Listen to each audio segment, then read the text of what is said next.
Yo, um, today I wanted to start another series called The Great Lock-In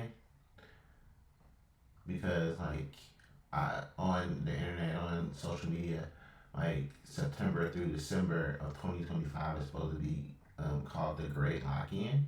You're supposed to lock in on your projects and tasks and fitness and such and such, and I like productivity. So we're gonna be looking at videos from this playlist that I made. Um, but first, we're gonna do a quiz because I want to show y'all that pretty smart chat. Which is the best Naruto clan? Let's see. This is more subjective. My computer's slow. I'm sorry. I'm doing a lot of things at once.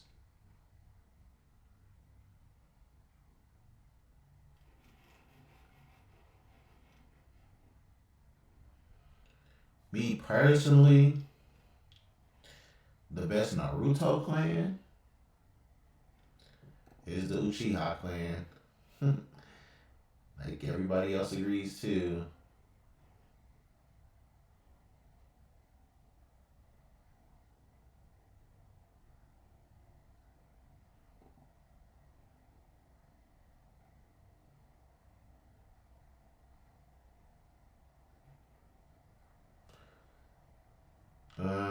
Which planet has a day that's longer than its year?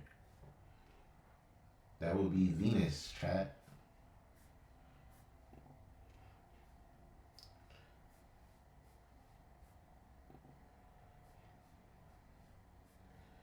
Triton, Neptune's biggest moon, goes around the planet in the opposite direction that it spins. That is true.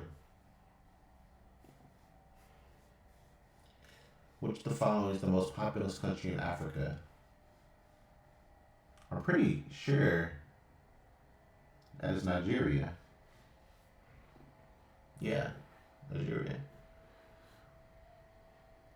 Who would be the biggest threat if they switch sides?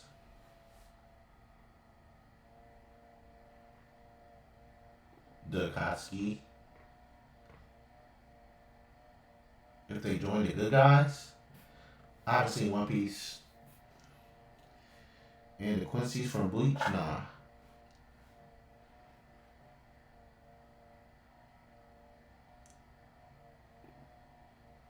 The Marines in One Piece. Who's Zuko angry at? Oda. Oh wait, or is it himself? Wait, probably angry at himself. Yeah. What zombie apocalypse is the hardest to survive?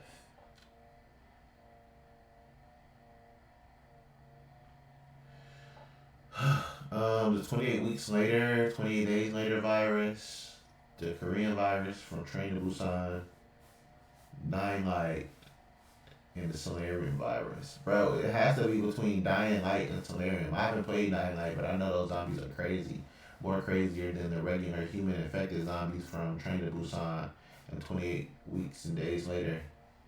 Um, I seen World War Z. Them zombies was crazy. They overtook the world. Um, so I'm just gonna say Dying Light though because I don't know. I haven't played the game and I don't know much about it, and I just think that those zombies were, from what I hear about them, like they're probably crazy. Yeah, Dying Light. I don't think I don't think I missed the question yet though. That's what I'm saying, chat. Like, hey, it's something special about me. I don't know. What gives you more fear? Checking my bank balance. Walking to abandoned house. Unsure. Walking into abandoned house. Damn. People say checking my bank balance.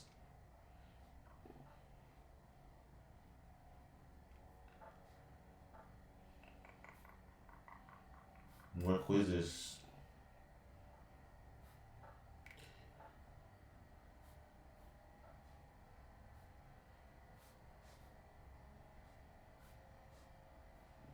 What is the primary reason Venus is often considered Earth's sister planet? Venus has a similar size, mass, and composition to Earth, chat. That's the answer. Venus is Earth's sister planet. But Venus is a hell planet because it has too much carbon dioxide, the same thing that causes global warming, and that plants breathe. Um, that you breathe the plants. That gas is like too heavy within the atmosphere, so Venus has a runaway greenhouse effect. Like the greenhouse effect keeps Earth warm, like at the right temperature for life. But Venus is like too close to the sun and it receives too much energy from the sun. And at some point, it went through this runaway greenhouse effect. So like temperatures on Venus is like 800 degrees Fahrenheit, and the pressure is like being like deep under the sea, like crushing pressure, like where submarines can't even operate like that deep in the ocean. Like yeah. So Venus is hell. Which of the following part is visible to humans of the sun?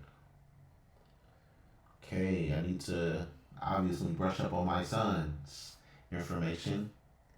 The photosphere or chromosphere? I think it's the photosphere. But these questions, it could be either one of these. These questions kind of hard.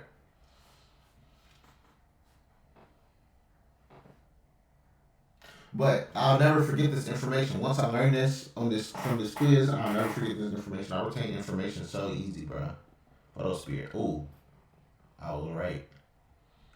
Which one have you felt more? Discipline or regret? Um, I felt regret.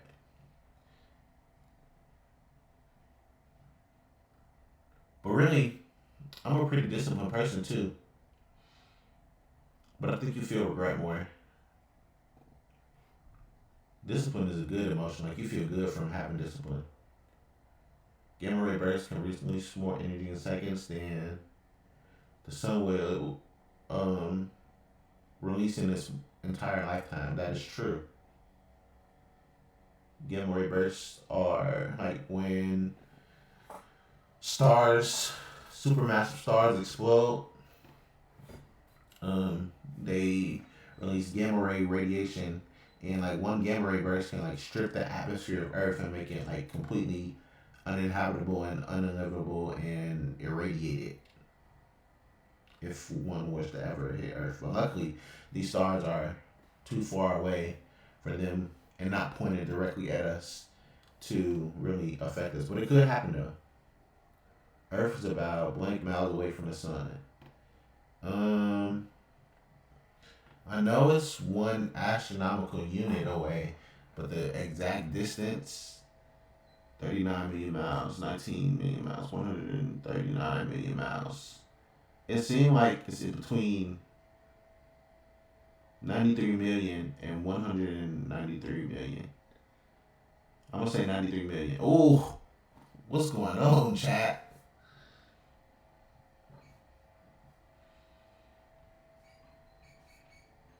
Told y'all, chat. Hey, writing books made me super smart. Um, this one already tell us the answer. You can see it like it was like a green dot. But why does Venus have very small craters on its Earth? Its thick atmosphere burns or crushes small asteroids.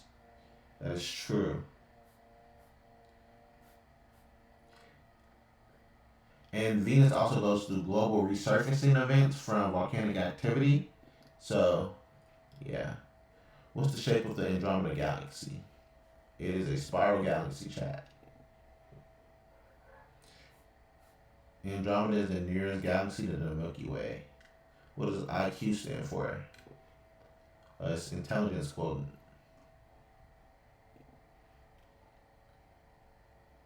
Technology. What do the letters HACP stand for? Then when you see them at the beginning of a website, I really don't know. Hyper tracking text protocol hyphen. It's one of these hypers, probably.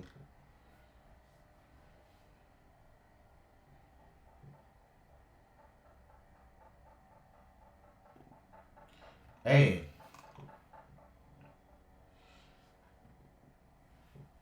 that just made the most sense. Like the protocol for texts. Um, what does the cosmic microwave background radiation provide evidence for the Big Bang? But the answer was already in the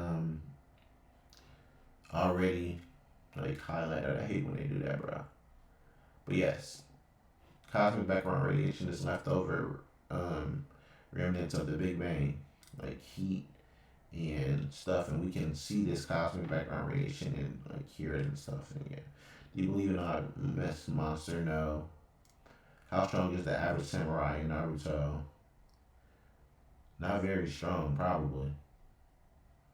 Um, best Dragon Ball ending. That's a good one.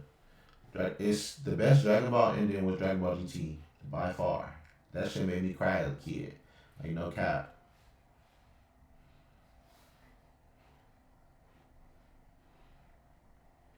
Let's see. No, I don't believe in Loch Ness monster. Hold on, chat. I'll be right back.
Sorry, chat. My mom was calling me. I recently moved in with my mom. For some reason, instead of calling people, she likes to scream. But no, I'm not in trouble or anything. Chat, like my mom she just extra, bro. It's cool. How black holes detected?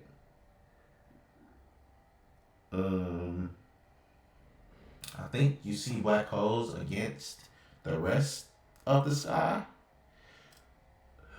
against the darkness of space. So indirectly, yeah. Black holes themselves are invisible as they don't emit light. Scientists spot them by their influence on surrounding cosmic drama. One way is by observing stars whipping around an unseen object at super speeds, hinting at a massive black hole's gravity. Another swirliness of gas and dust, superheated by friction as they fall into the black hole, releasing detectable X-rays. These clues, along with gravitational lensing, help astronomers map these enigmatic giants of the universe. Yeah. When did Rock Lee stop wearing his weights?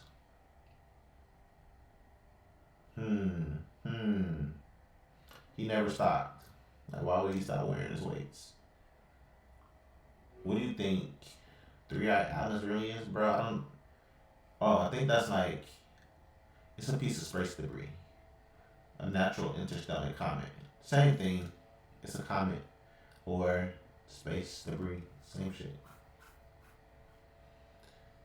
I think that's like a object they found that entered the Milky Way recently.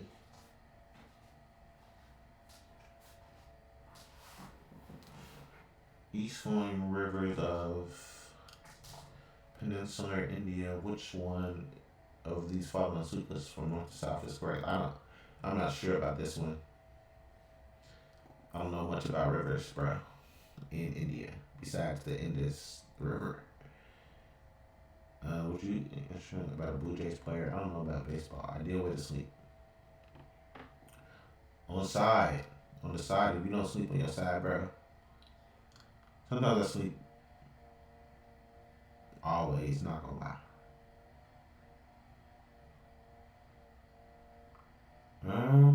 So yeah, let's get into these videos though. The Great Lock-In.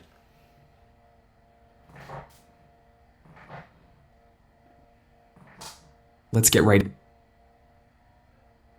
Not this one, bro. We're gonna pick which video we want to see.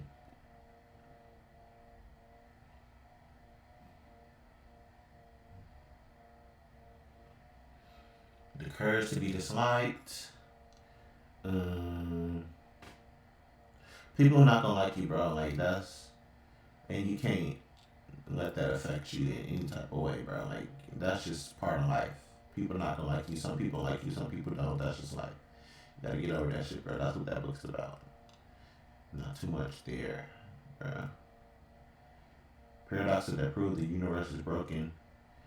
We can watch this another time. Like I put stuff about like videos I want to watch or scientific stuff or facts I want to know or research that I'm doing here. Worst cities to be in during a zombie outbreak. That's pretty cool. Have you ever wondered what would happen if a zombie outbreak hit America's biggest cities? You'd be absolutely screwed. While movies make urban survival look heroic, the reality is that major metropolitan areas are death traps, wrapped in concrete and glass. There's no cavalry coming, no military rescue, and definitely no plot armor to save you. Here's the thing. When the shit hits the fan in a major city, you're not dealing with just zombies. You're facing the complete collapse of everything that keeps millions of people alive. Power grids, water systems, food distribution, emergency services, and basic human decency. It's a perfect storm of chaos that would make the zombie apocalypse look like a warm-up act. Ground rules. We're talking classic Walker-type zombies. Slow but relentless. Attracted to noise and movement, and one bite means you're done. You're caught in the initial outbreak with whatever you have on you right now. No superhuman abilities, no convenient military training, just you trying not to become zombie chow in America's most populated nightmares. Let's be real for a minute. Every city is different, and I can't account for every variable. But these 7 metropolitan disasters share common characteristics that would turn survival from challenging to mathematically impossible faster than you can say brain buffet. What makes a city a zombie death trap? Before we dive into the carnage, let's break down what transforms a normal city into a zombie apocalypse meat grinder. Population density. More people means more zombies, period. When your neighbor becomes patient zero, suddenly your apartment building is a vertical tomb with hungry corpses on every floor. Infrastructure dependence. Cities are artificial environments that require constant maintenance. When the power goes out, elevators become coffins, water stops flowing, and those convenient subway tunnels become underground rivers of death. Limited escape routes. Highways become parking lots of abandoned cars and wandering dead. Bridges turn into bottlenecks where thousands of panicked people create the perfect feeding frenzy. Resource scarcity. Cities don't produce food, they consume it. When supply chains collapse, you're competing with millions of desperate people for whatever's left in the stores, assuming you can even reach them through the zombie hordes. Now here's where things get ugly. Let's count down the 7 cities where you'd have the shortest life expectancy during a zombie outbreak. Yeah, if a zombie outbreak ever happened, bro, most of y'all are cooked. I'm probably cooked too, but I be researching a lot about zombies, and maybe I could survive for like maybe about like a until the food supply run out or the water runs out and shit, or like a little bit after that, like. But so I'm not saying that like y'all would die, but I would probably die too. But we gotta make sure that doesn't happen, bro. Like, there's ways to survive, and just because it's scary don't mean that you gotta like die, bro. Miami sounds like paradise until you realize you're trapped on a peninsula with nowhere to run. The city sits on a narrow strip of land between the Everglades and the Atlantic Ocean, creating a natural funnel that concentrates both zombies and panicked survivors into an increasingly smaller space. Here's what kills you: geographic isolation. You've got exactly 3 ways out of Miami: north through zombie-infested urban sprawl, west into alligator-filled swamps, or east into the ocean. None of these options end well when you're being chased by thousands of reanimated spring breakers and retirees. The heat and humidity work against you constantly. Dehydration sets in fast, and the tropical climate means bodies decompose quickly, creating a stench that attracts every zombie within miles. Those beautiful Art Deco buildings become ovens during the day, and echo chambers at night, amplifying every sound you make. The killer detail: hurricane season infrastructure. Miami's buildings are designed to withstand wind, not zombie sieges. Those floor-to-ceiling windows that offer stunning ocean views, they're basically dinner bells for the undead. And when the power grid fails, which it will within hours, the air conditioning stops, turning every building into a sweltering death trap.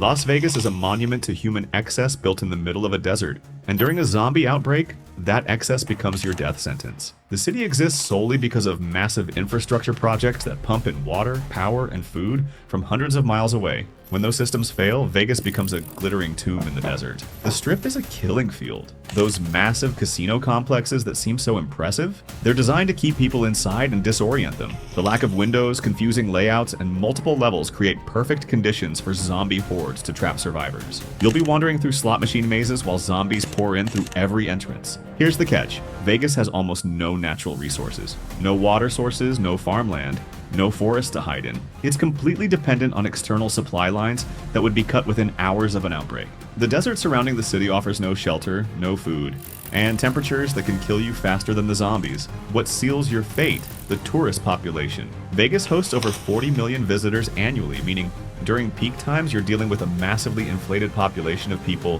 who don't know the area, don't have local resources, and are probably drunk or hungover when the outbreak hits. It's chaos multiplied by desperation.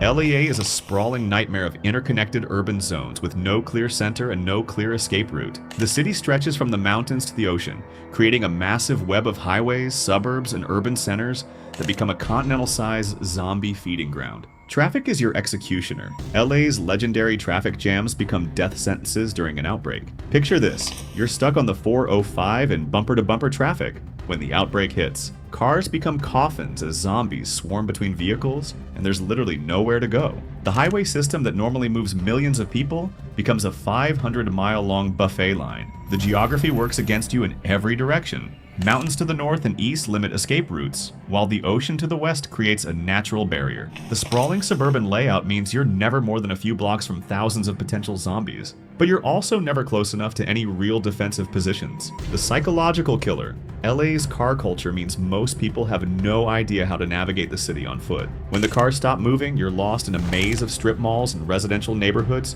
with no landmarks and no sense of direction, while zombie hordes close in from every direction.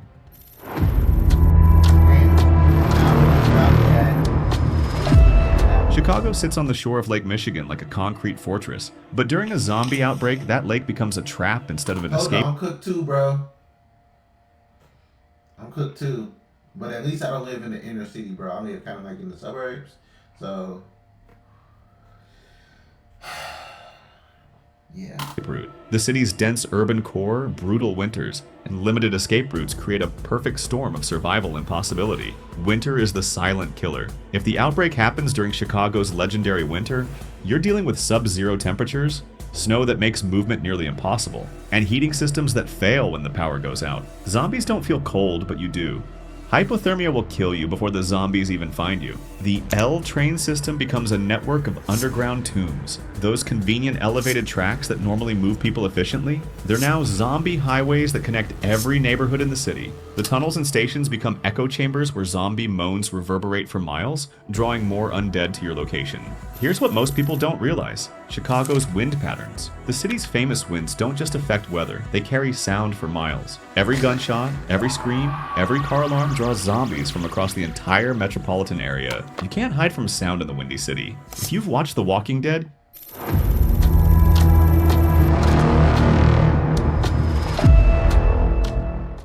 you know Atlanta is zombie apocalypse ground zero, and there's a reason the show chose this city. Atlanta sits at the intersection of major interstate highways, making it a natural funnel for both zombie hordes and panicked survivors from across the southeast. The CDC connection makes it worse. Atlanta houses the Centers for Disease Control, which means if there's a zombie outbreak, it probably started here. You're not just dealing with local zombies, you're at the epicenter of a continental disaster, with patient zero potentially being your next door neighbor. The highway system is a death trap. Atlanta's infamous traffic problems become apocalyptic when you add zombies to the mix. I-75, I-85, and I-20 all converge in the city center, creating a massive bottleneck where millions of cars and zombies meet in the world's worst traffic jam. The humidity factor. Georgia's oppressive summer heat and humidity create perfect conditions for rapid decomposition and disease spread. The smell of rotting zombies carries for miles, attracting more undead while making it nearly impossible for survivors to breathe or think clearly.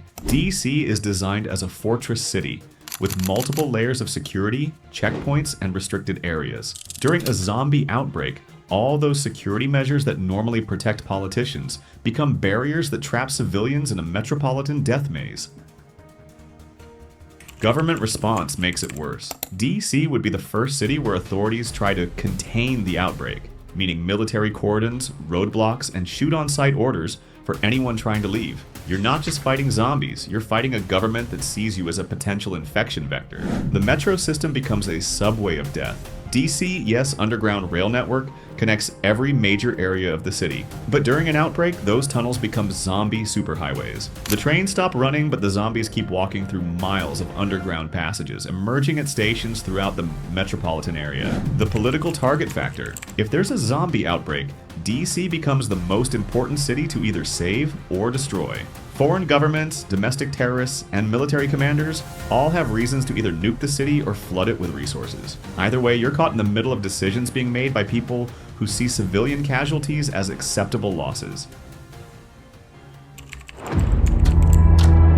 New York City is the ultimate zombie apocalypse nightmare, and here's why you'd be dead before you even understood what was happening. With over 8 million people crammed into 300 square miles, NYC has the highest population density in America. When the outbreak hits, you're not dealing with thousands of zombies. You're dealing with millions. The subway system is a death sentence. New York City's subway moves 5 million people daily through 472 stations, connected by 665 miles of track. During an outbreak, this becomes the world's largest zombie distribution distribution network. Zombies pour out of subway entrances across all 5 boroughs simultaneously, making escape impossible no matter where you are. Vertical death traps everywhere. Manhattan's skyscrapers aren't just tall buildings, they're vertical cities housing tens of thousands of people each. When the outbreak hits, elevators stop working. Stairwells become zombie funnels and every floor becomes a potential tomb. You can't go up, you can't go down, and you can't stay where you are. The bridge and tunnel nightmare. NYC is built on islands connected by bridges and tunnels.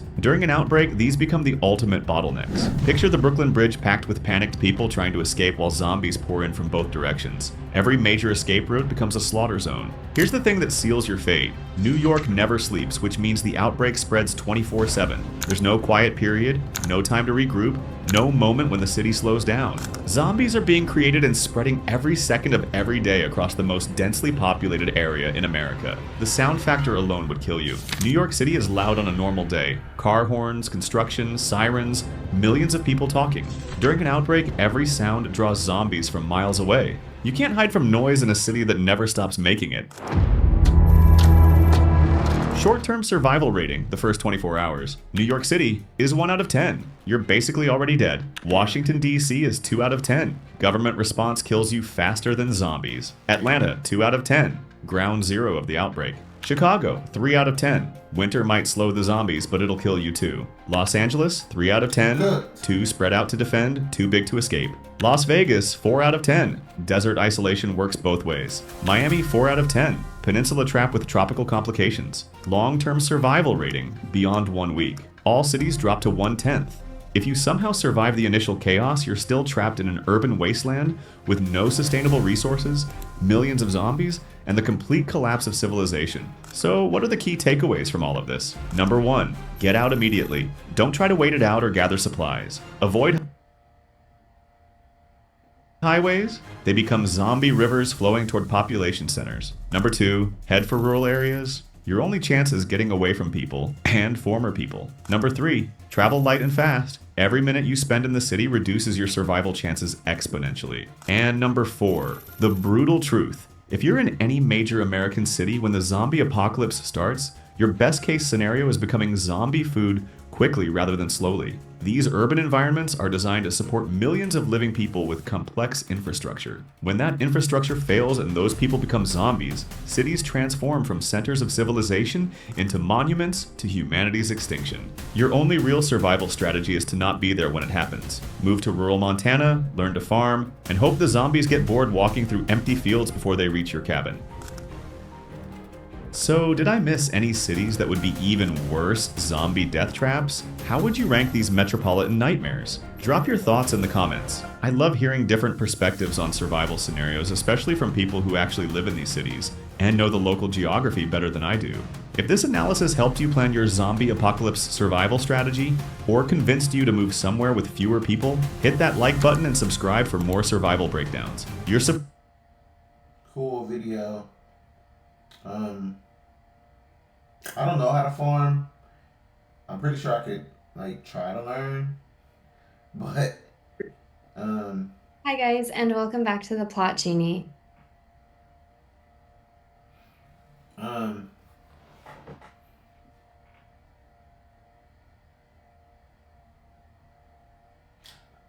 have a few friends who have land in rural areas, so maybe I could survive if I get invited to go with them or figure out how to move to rural areas maybe before the outbreak started, at the very beginning of the outbreak,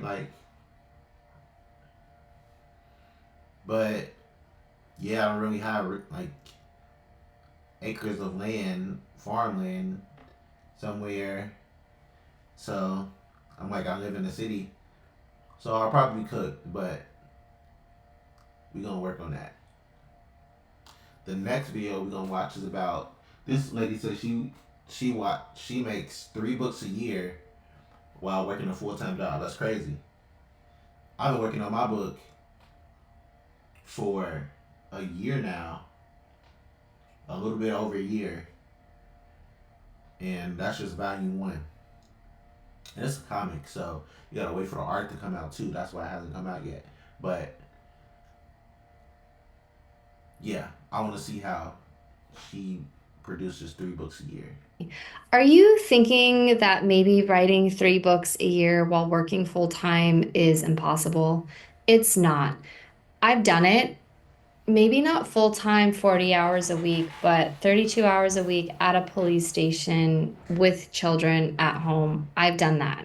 And today I'm going to walk you through the exact system that I used to consistently write and publish multiple books a year without burning out. Spoiler alert, it's not about the hustle, it's about the strategy, and it's making sure that you are putting your needs and your family's needs above um, almost everything else, right? So, if you don't know me, hi, I'm Heather, and I am a full-time author and series coach, and I help fiction writers go from scattered and stuck to structured and successful. In today's video, we're talking about writing 3 books a year while working, parenting, side hustling, you name it, maybe a mixture of all three. I'm going to give you a repeatable system that fits into your real life and lets you prioritize your writing. So, the average novel is about 60,000 to 90,000 words, depending on your genre. Let's say you aim for 70,000 words per book. That's about 210,000 words a year, or about 575 words per day. So, let's break it down. 70,000 words times 3 books is 210,000 words a year. 210,000 words divided by 12 months is about 17,500 words a month. 17,500 words a month divided by 30 days is 575 words a day. Yes, we did math today, guys. Sorry, but school's coming up, right?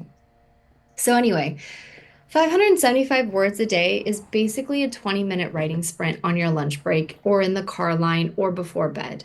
The secret is small, consistent effort. So you don't need to write every day. You need to write with intention. So think in seasons, potentially. Quarter 1, draft book 1. Quarter 2, revise book 1 and draft book 2.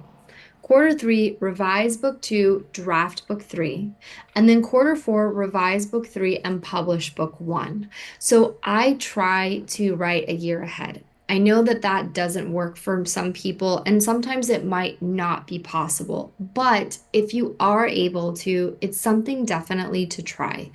This gives you buffer room for life stuff when you start planning that way in quarters.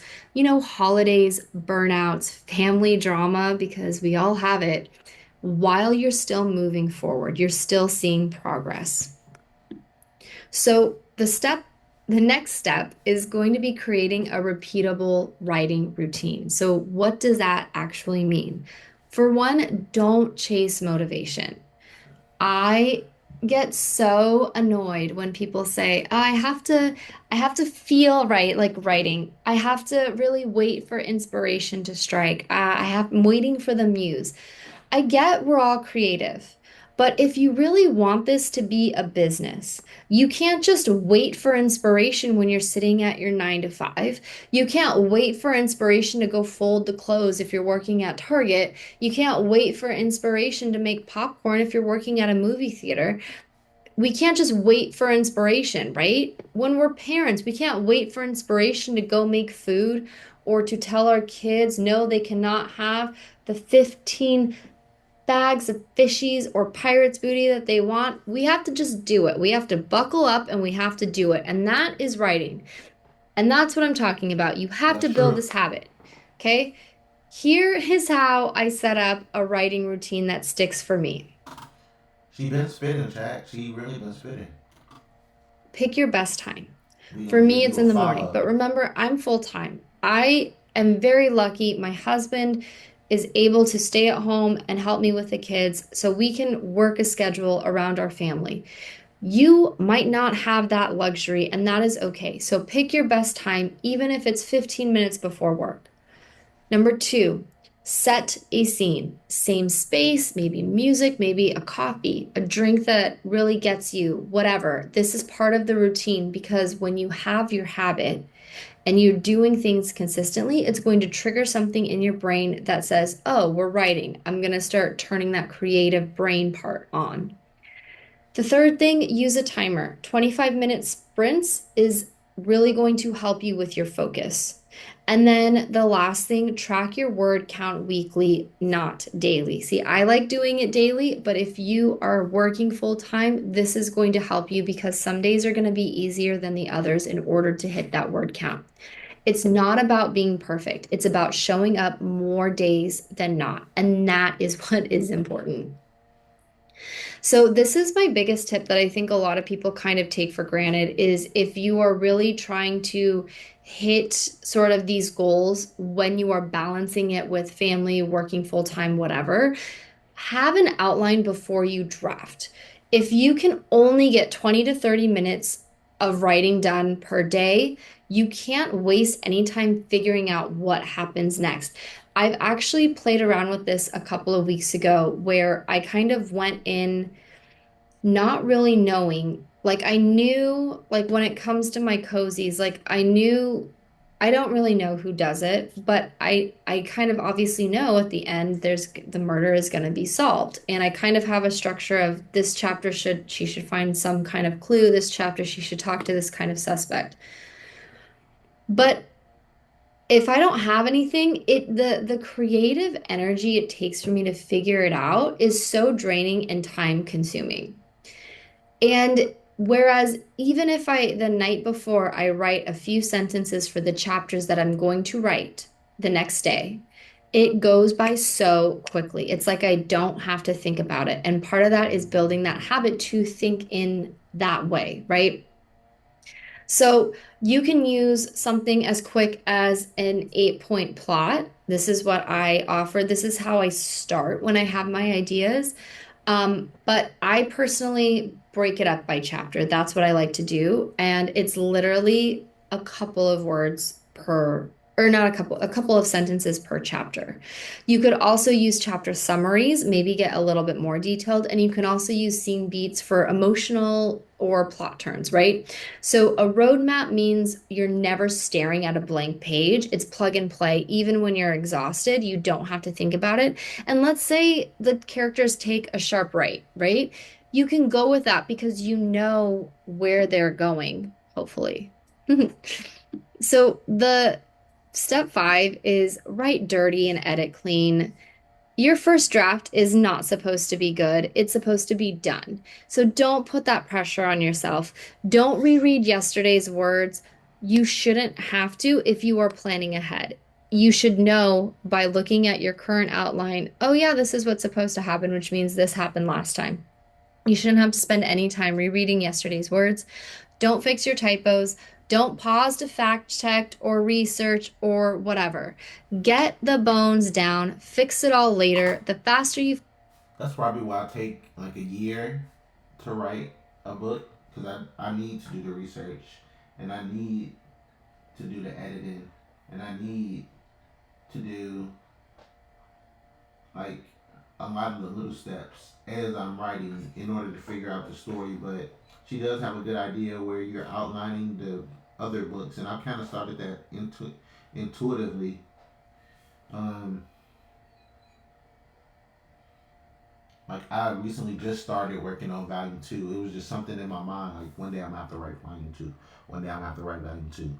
But then I actually started working on the characters and started putting things in motion, like covers, what the covers gonna look like, and thinking about the plot, and stuff is starting to come to me about volume two, whereas I didn't have any idea of what I was gonna write before.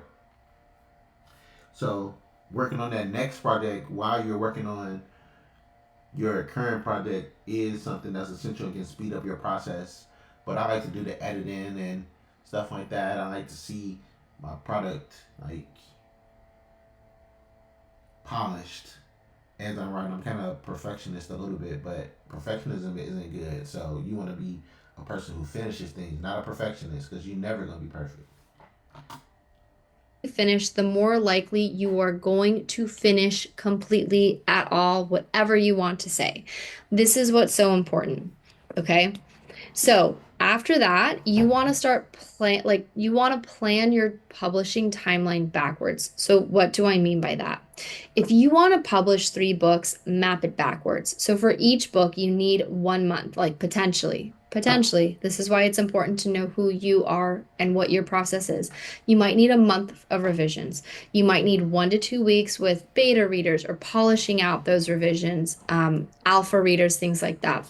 You might need 1 week to format, to upload, that sort of thing. And then you need 1 week potentially to launch.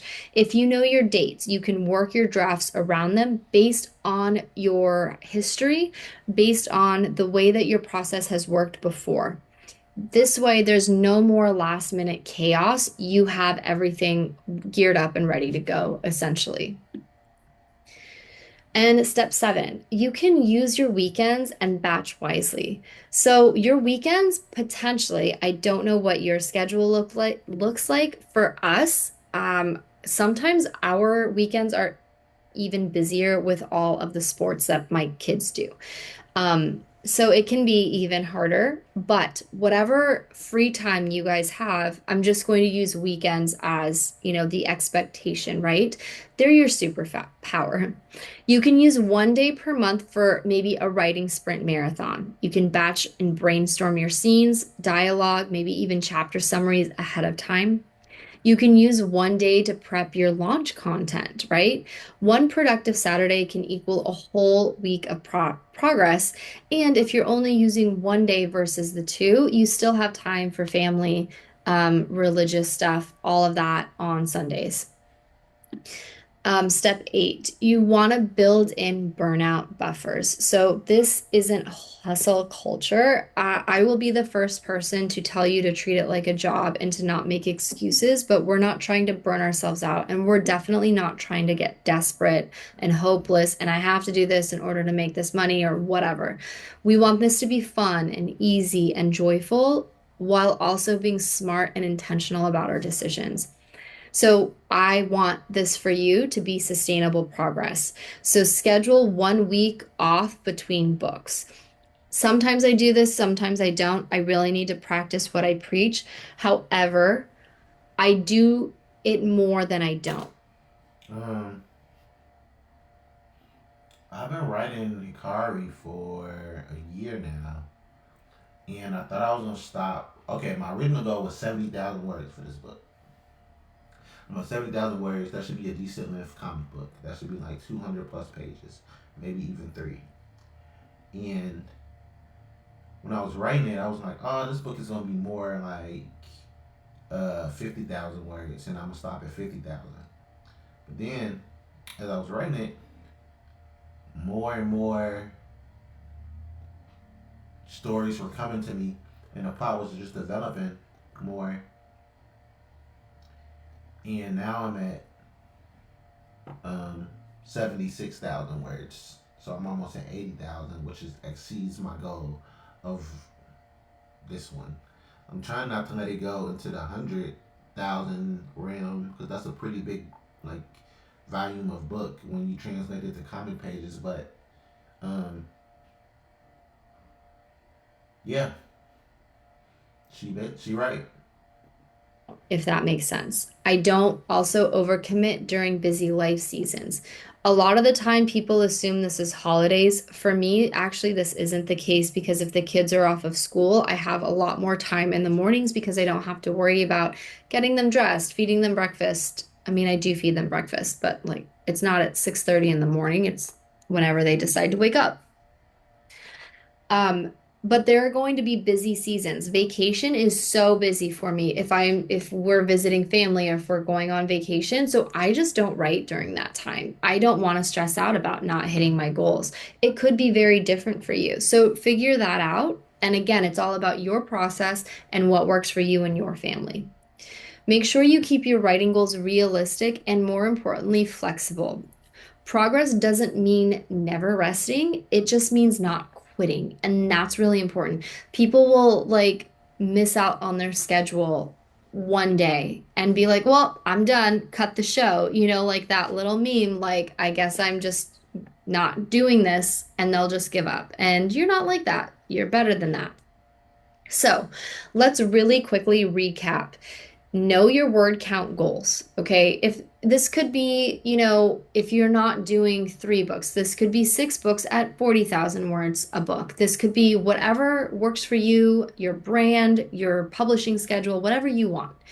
But know your word count goals. Think in seasons, not rigid schedules. Okay.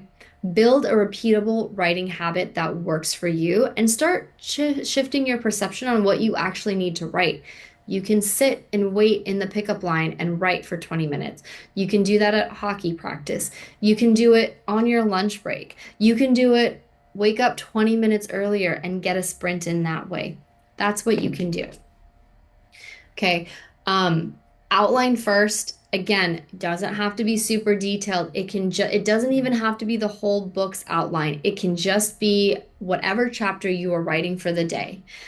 Draft fast, edit slow, use weekends strategically, and protect your energy.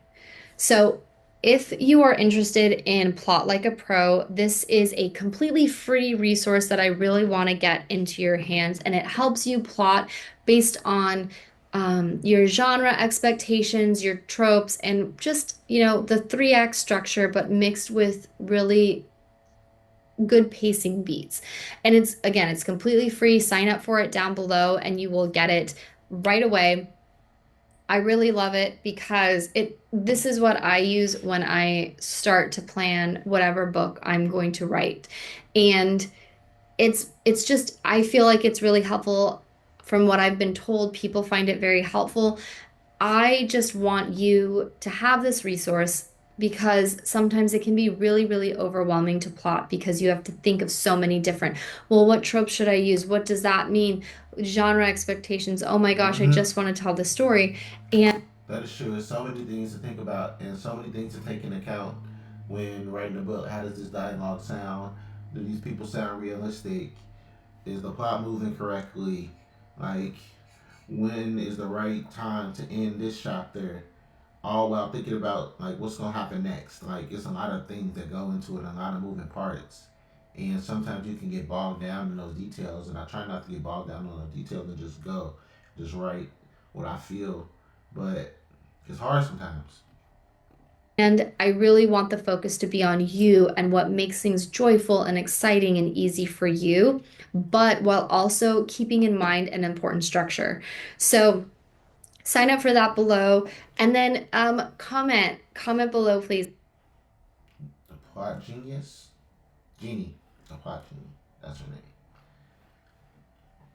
Next It's 6 video. p.m. on a Sunday, your one day off, the day you swore you'd finally sit down, clear your head, and sketch out your dream business plan. That plan, still just a blinking cursor in a blank Google Doc. But instead, you could scroll on social media for business motivation videos, watch your favorite YouTube channel, or maybe cook dinner first. You usually like cooking, right? Or hey, why not Google how to stop procrastinating again, just to avoid doing the thing you actually need to do? You're not lazy, you want this. You've got dreams, you've got ideas. But for some reason, you just can't start. If this sounds familiar, congratulations, you've entered the procrastination vortex. And guess what? It's not just ruining your Sunday, it's quietly blocking your shot at building the business you know you're capable of. First, let's clear up a misconception. Putting off low priority tasks isn't procrastination, it's smart prioritization. Real procrastination is when you delay something you intended to do, despite knowing it will hurt you later. You expect the deadline to loom, yet you sidestep it anyway. Irrational? Absolutely. But understanding why is the first step to breaking the habit. When you face a daunting task, like crafting your pitch deck, your brain treats it like a threat. Your amygdala, the part that signals danger, floods your body with adrenaline. That triggers a fight, flight, freeze reaction. Your rational prefrontal cortex goes dark, and you instinctively seek relief. Suddenly,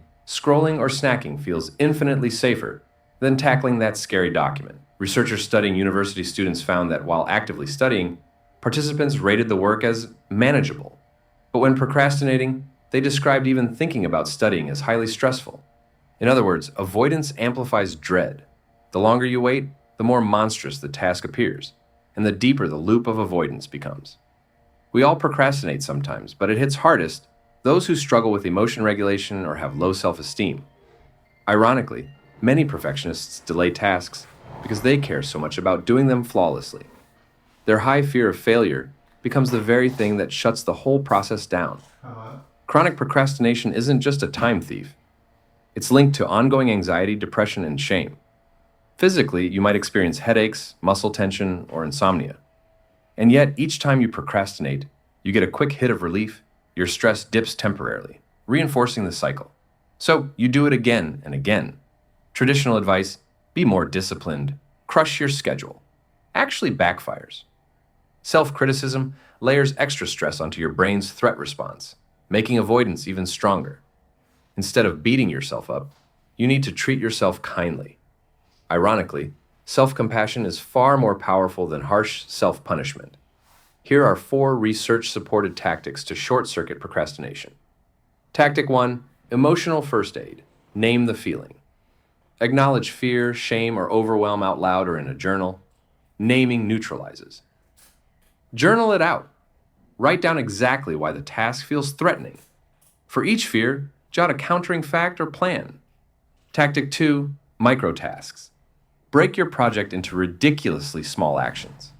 Don't create a website, just Yes, bro. Break your task down into smaller steps. I don't think about, yeah, bro, it's time for me to finish my book right now. Like, I'm gonna finish the whole thing today. Like, that's not how I think. I just be like, oh, I want to get to the next scene, or I wonder what the next sentence is gonna be. Like, I wonder what the next paragraph is gonna be. I'm like, I'm just gonna write a paragraph, and then it turns into like a 3 hour, 4 hour deep work session, or yeah, break your tasks down into smaller goals that you can actually accomplish, and then you're gonna start building that sense of accomplishment. And it's just gonna like be a positive feedback loop and help you like build those muscles to not procrastinate and like achieve things. draft a headline. Tiny steps feel doable. Tactic 3, environment design. Eliminate easy distractions. Put your phone in another room. Use website blockers. Reshape your workspace to signal focus. Tactic 4, self-compassion.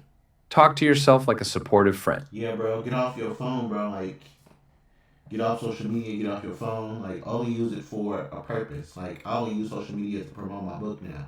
Like, that's purposeful. Or like to send memes to my friends, or to laugh, or stuff like that. Like, I'm not on it all day, like, or be addicted to like it like some people be. And that's because I purposely don't try to use my phone during that. I try to work on stuff, or like I'll use it for like pleasure, or like research, or um to take a break or something. But I try to stay off my phone too. I know this is hard. It's okay to start small, forgive slip-ups, and And be nice to yourself, bro. You need to speak kindly to yourself. You need to speak to yourself like you're somebody that you're building up. Like how I think of it, I try to talk to my inner child and think about what my inner child will want. That's how I figured out that I want to be a manga writer, because I was like, this is something I want to do ever since I was a child. Like, this is something I can do without even getting paid for. Like, those were like, yeah, yeah. Be commit nice to to trying yourself again. When you pair emotional and have positive self talk. care with ultra-small goals and a distraction-free setup, you'll notice your dread fading and your momentum growing. Each micro-win builds confidence. Each act of self-kindness weakens the amygdala's grip. Soon, those small actions compound into real progress. A completed draft, the first test email, a mock-up of your logo. Your dream business isn't waiting for perfect conditions. It's waiting for you to take one small step today. Open a blank document. Write 3 bullet points. Hit send on that first outreach. Stop letting procrastination steal your future. Start building it, one micro step at a time. So, if this hit home and you're done with just scrolling without moving forward, do this. Click the link below and join Blank to Bank, my weekly boost for people. Now we gonna watch What if how I get the told you same there's a level of focus. focus where time melts, distractions vanish, and your brain becomes a precision laser? You don't just study or work, you enter a different dimension, where ideas flow effortlessly, tasks get crushed like paper, and productivity feels illegal.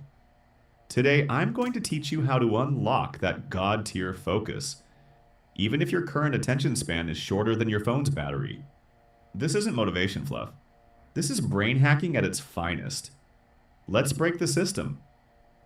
Understand focus, it's a chemical state. Focus isn't magic. It's not about trying harder.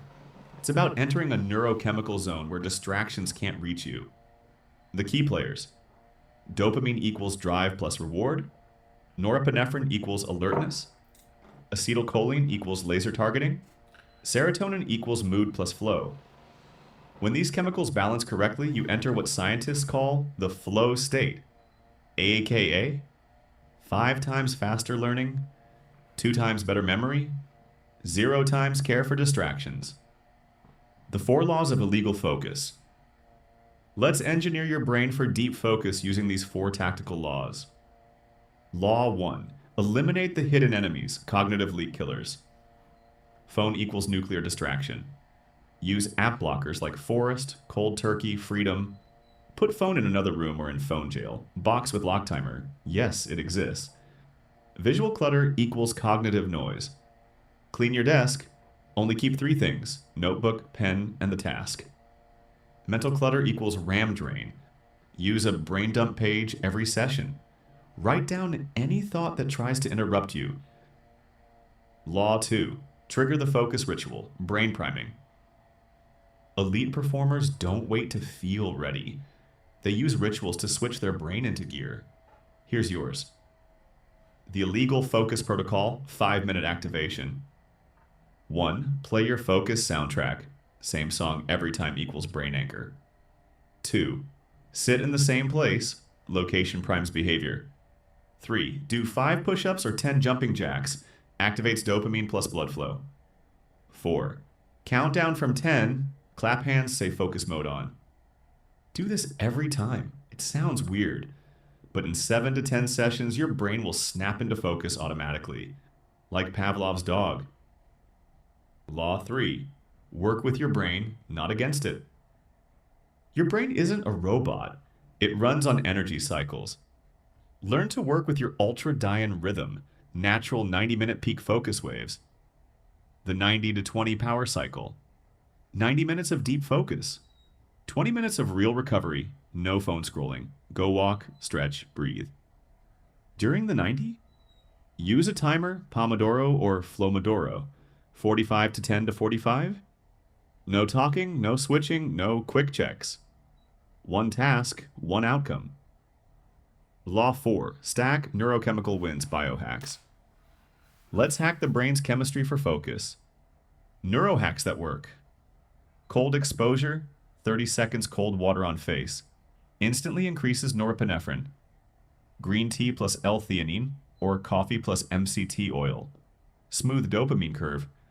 Chew mint gum, sniff rosemary oil. Increases alertness. Standing desk or knee rocking while sitting.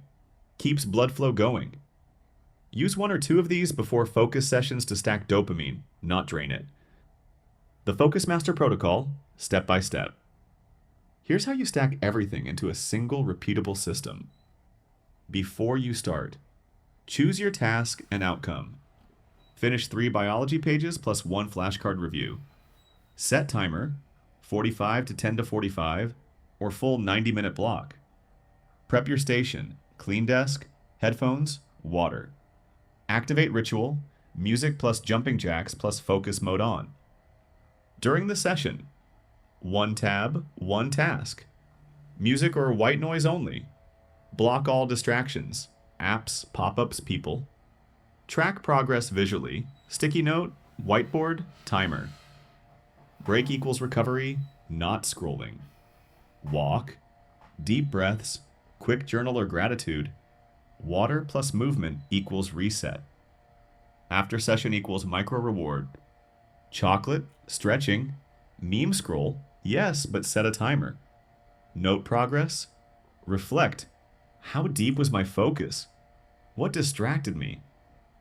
Most people wait for focus, but real ones, they create it. It's not about willpower, it's about systems, rituals, triggers, neurohacks. You build a mental dojo, then show up like a warrior. You don't just study, you don't just work, you enter the zone. And when people ask how you do it, just smile and say, I built illegal focus. Want to see how deep it goes? Drop a brain emoji in the comments if you're going to try this protocol. And Now, chat. Science shows this. Now, chat. We gonna have to talk about Riz and getting us a girlfriend and getting y'all girlfriends and girls and partners and stuff or whatever you into. Yeah. The quicker you fall in love, the more likely your story ends in heartbreak. But it's not your fault. We're all programmed by our attachment style. John Bowlby mapped attachment on a graph I have an avoidant attachment style, by the way.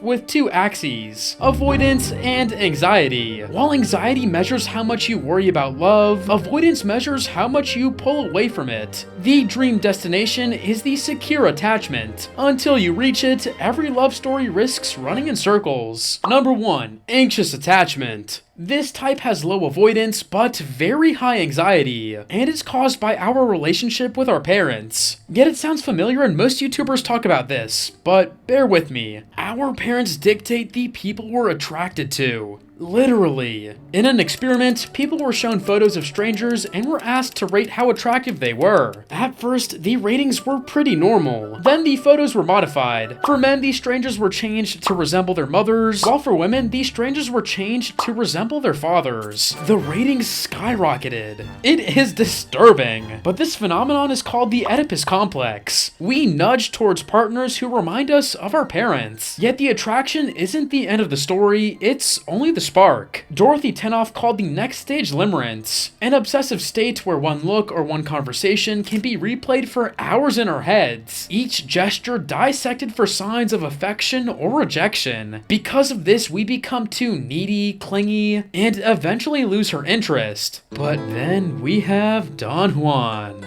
a naive man hunting for his mother's love in every woman he meets. He should have been the ultimate romantic disaster, a true hopeless romantic. But he turned out to be one of the biggest seducers of all time. 200 years later, Carl Jung proved that his emotional instability itself turned out to be his biggest advantage. Here's how. Don Juan swapped performance for curiosity. He didn't overthink whether the woman liked him or not. He was genuinely interested. So he asked questions that were meant to spark emotional engagement and avoid dry conversations. What's a smell that instantly takes you back to childhood? What's a lie you told yourself for a long time? But even though beautiful, over time the romance would have become exhausting. And Don Juan knew that. That's why he always used calculated distance. Before he became too clingy, he pulled back. This made women crave him even more. So lean in with genuine curiosity to stop every drop of possible overthinking, and then pull back before you become too suffocating. Number 2, avoidant attachment. Avoidants have low anxiety and high avoidance. You dream of being close to someone, but the moment it happens, you pull back. Take JFK for example. He had a distant relationship with his parents, so he always had the tendency of keeping an emotional distance. Again, he should have been a romantic disaster, but he had a trick. He used lines that sound deeply personal, but could apply to almost anyone. The Barnum effect. You know, most people hide their true feelings out of fear, but when they express them, they feel more free than ever before. Did you catch what happened? Express them, feel more free than ever before. With this trick, you send subconscious messages that make the other person more likely to open up. This tends to work more effectively on women, as men generally pay less attention to their emotions than women do. But here's the catch. Tricks like these build attraction fast, yet often keep relationships shallow.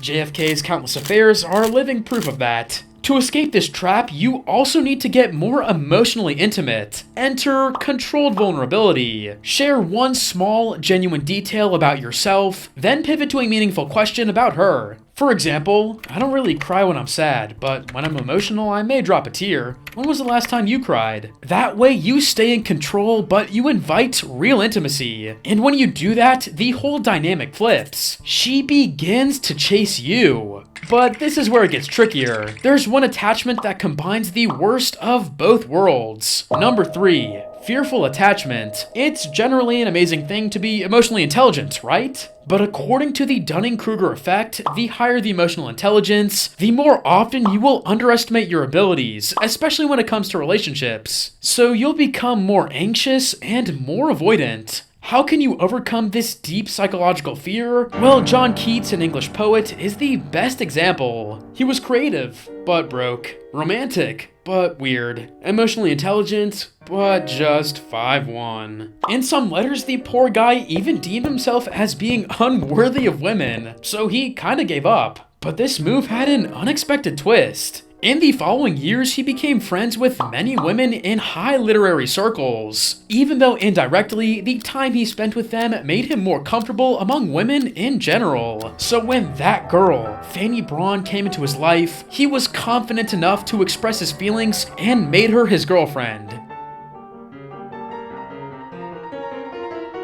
He died 3 years later, but he still got laid. This trick is called compartmentalization. Talk to women more often, not to get attraction, but to get more comfortable around them, until the right one comes. Now imagine that she actually comes into your life, but you don't know how to shift smoothly from casual to intimate. That's where this escalation technique comes in. To build comfort, start with small, non-intrusive touches like a brief tap on the arm or a playful high five. Then you can level up. After a high five, you can hold onto her hand for a little while. And once there's lots of trust, you can add some spice and try hugging her or taking her arm like this. Maybe even a kiss. But there's a method to win as a hopeless romantic that I didn't mention yet, regardless of where you land on the graph. The book Attached by Amir Levine and Rachel Heller explains how you can break out of your attachment and become secure by choosing a partner with a secure attachment. But for that, you need a girlfriend. Wouldn't it be wonderful if someone made a video exactly like that? Should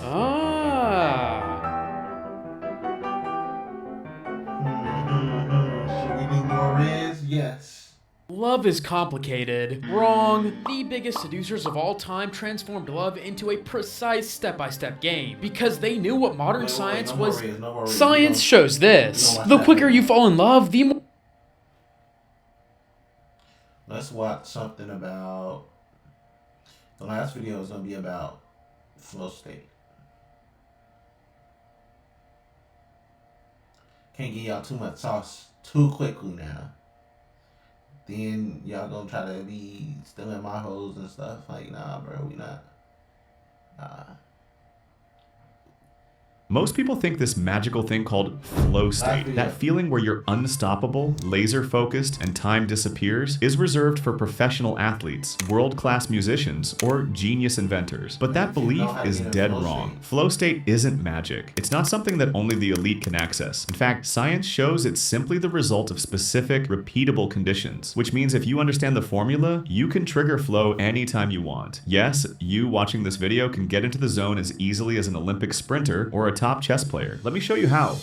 Flow is not random. It's been studied for decades. The psychologist Mihaly Csikszentmihalyi spent his career researching what he called optimal experience. And what he found is that flow consistently appears when certain conditions are met. Let me give you a picture. Imagine you're playing piano. If the piece is way too easy, you get bored and check out. If the piece is insanely hard, you get frustrated and quit. But when the music is just challenging enough to stretch you, but still within your skill level, you become completely absorbed. That's flow. Another example, video games. Ever wondered why games are so addictive? They're literally designed to keep you in flow. The levels get gradually harder as your skills improve. Clear goals, instant feedback, the right level of challenge. That's the flow formula in action. So the myth is, flow is mystical, rare, and reserved for the gifted. The truth is, flow is systematic, repeatable, and available to anyone who knows the formula. But knowing this truth is only the beginning. Let's talk about the actual ingredients. There are 5 essential ingredients. Miss one, and you'll probably miss flow. Nail them all, and flow practically takes care of itself. Ingredient 1, clear, actionable goals. Your brain hates vagueness. Saying, I'm going to work on my project is useless, but saying, I'm going to write 200 words of my introduction paragraph is crystal clear. Flow requires focus, and focus requires clarity. Pro tip, before every work session, write down a single measurable goal. See, Chad, I'm like, if y'all stick with me, y'all might end up somewhere, you know? But you don't have to listen to me either. on a sticky note and keep it in sight. But even the clearest goals are worthless if the task itself doesn't push you into that sweet spot. Ingredient 2, the challenge skill balance. This is the heart of flow. If something is too easy, you feel bored. If it's too hard, you feel anxious. But in that sweet spot, just hard enough to stretch you without breaking you, you enter flow. Ask yourself, does this task feel like a 7 out of 10 in difficulty? That's where you want to be. But here's the catch. Having the right challenge still won't matter if you keep getting yanked out of focus every 5 minutes. Ingredient 3, eliminate distractions. Flow is fragile. A single notification can pull you out, and it can take 20 minutes to get back in. Phones off, tabs closed, noise minimized. Think of it like creating a force field around your attention. Ingredient 4, ritual and environment. Your brain loves cues. That's why musicians have pre-show rituals and athletes have warm-ups. You need your own flow ritual. Maybe it's making a cup of coffee, putting on the same playlist, or lighting a candle. When you do it consistently, your brain learns, oh, this is focus time. Ingredient 5, intrinsic motivation. Flow thrives on meaning. If you're doing something only because your boss told you to, it's harder to get in the zone. But if you connect it to your own growth, curiosity, or future, you'll find flow easier. Put all 5 together, and you've built the foundation for flow. But here's the thing, knowing the ingredients is like having a map without a compass. You've got the terrain, but without direction, you'll still get lost. And that's exactly what we'll cover next.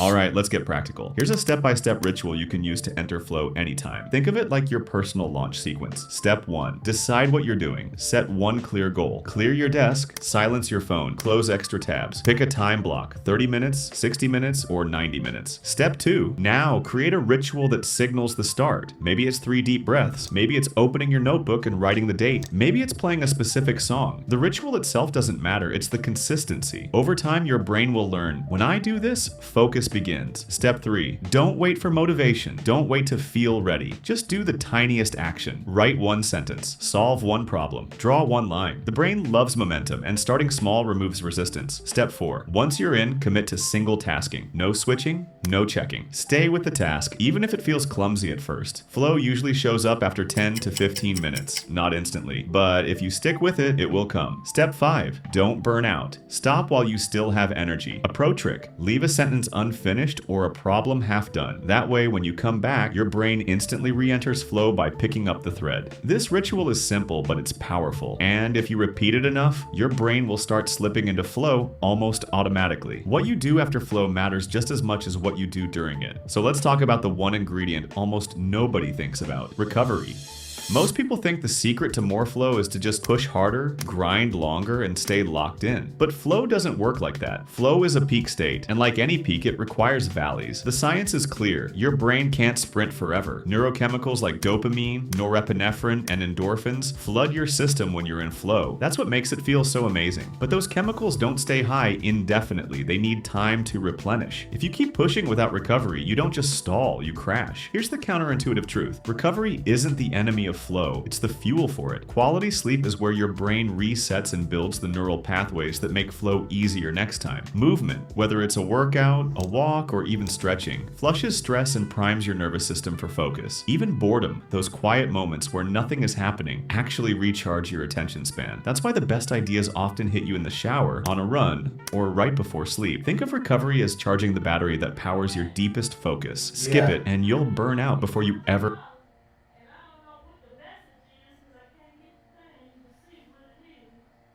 Okay, I'm gonna come help you in a minute. get into the I'm zone. gonna come help you in a second. But honor it. Build in cycles of rest, reflection, and renewal, and flow becomes easier, faster, and more sustainable. Over the long run, the people who master recovery aren't the ones who work the hardest in one sprint. They're the ones who stay in the game long enough to experience flow again and again. Now, let me show you how to make flow state part of your life. Up to this point, we've been talking about flow as a tool, a way to get more done, stay focused, and feel better while working. But the truth is, flow can do more than help you finish a project. It can completely transform your life. Think about it. Most people drift through their days in distraction mode, checking their phone, half working, half resting, never fully present. Days blur into weeks, and nothing truly meaningful gets built. But when you start stacking flow sessions, something different happens. Your days stop feeling scattered. You start measuring time not in hours wasted, but in moments moments of deep immersion. Instead of life happening to you, you're living inside it fully. Flow rewires your brain. Each time you enter it, you train your attention to prefer depth over distraction. Your confidence grows because you're constantly proving to yourself that you can handle challenge, learn faster, and push through resistance. And your sense of meaning expands because flow connects you with the joy of growth. You stop just doing tasks and start experiencing life as a series of challenges that reveal your best self. And here's where it gets powerful. Flow isn't limited to work. You can bring it into fitness, relationships, creativity, even rest. Imagine workouts where time disappears and progress accelerates. Conversations where you're so present that the other person feels truly seen. Creative sessions where ideas pour out faster than you can capture them. Even walks, cooking, or hobbies can become flow experiences when you set the right conditions. So yes, flow makes you more productive, but more importantly, it makes life richer, fuller, and more alive. Because in the end, the goal isn't just to get into flow more often. The goal is to build a life where flow is the default, not the exception. Alright, let's recap. Flow isn't random. It's not mystical, it's systematic. The formula is simple. Clear goal, right challenge, no distractions. Consistent ritual. Protect it once you're in it. Follow this and you can enter flow anytime you want. Imagine how much faster you could learn, how much more you could create, how much lighter your work would feel if focus wasn't a fight, but a natural state you could step into whenever you chose. But here's the thing. Flow only works if you can actually focus long enough to get into it. And that's where most people struggle. That's why I made another video called The Secret Behind the Fastest Way to Focus. That's where the real transformation happens. Let's get right into it. Number 7, obsession with random. Most people think this magical thing called Okay. You ever realize how Okay, chat. That's let me see if it's like one more quiz or something. More quizzes we can take.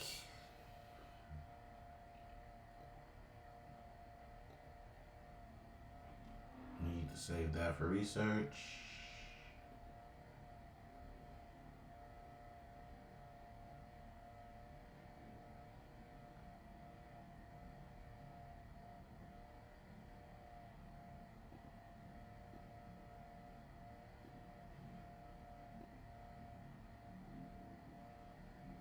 Yeah, Okarum has unspoken riz, y'all.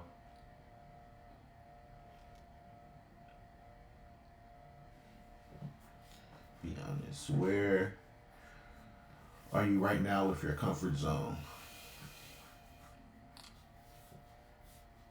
I push my limits regularly. That's me.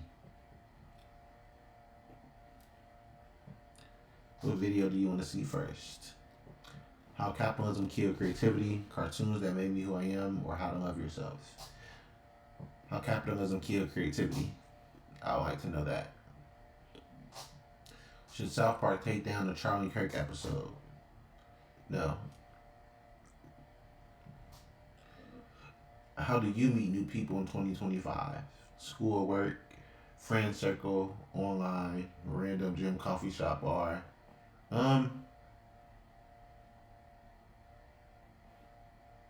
In 2025, I meet people like online more than I meet people like. But I do make friends at school and work too. That's the primary place. But lately, I've been online, so maybe that's why I lean more toward that now. Is time travel theoretically possible? Yes, through wormholes.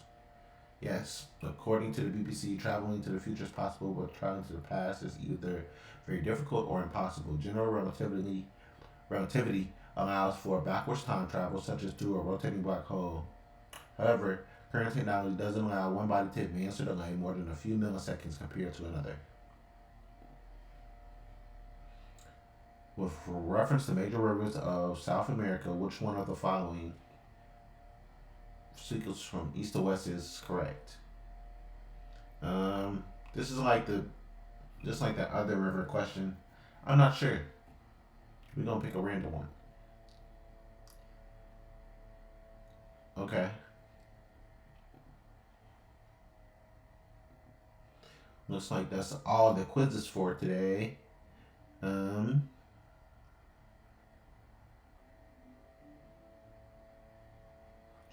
we're gonna do another episode of this series very soon. So thank you for watching and see you in the next one.